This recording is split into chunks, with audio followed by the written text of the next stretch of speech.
আমরা যদি দেখতে পাই মূল ভার্বের সাথে আইএনজি যুক্ত হয়ে নাউনের কাজ করছে, তাহলে অবশ্যই আমরা তাকে বলবো জিরান্ড।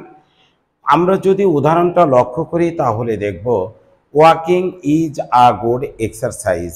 এখানে ওয়াকিং সাবজেক্ট হিসাবে ব্যবহৃত হয়েছে, যা একটি নাউন। পরবর্তীতে লক্ষ্য করো প্রেজেন্ট পার্টিসিপল।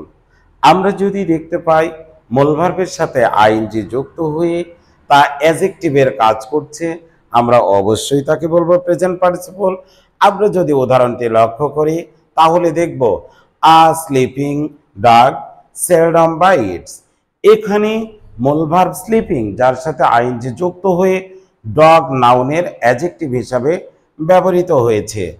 জিরান্ড এর পরিবর্তে যদি প্রোনাউন ইট ব্যবহার করি তাহলে অবশ্যই তার বাংলা অর্থ অর্থাৎ ওই সেন্টেন্সের মিনিংয়ের তেমন কোনো ইফেক্ট পড়বে না।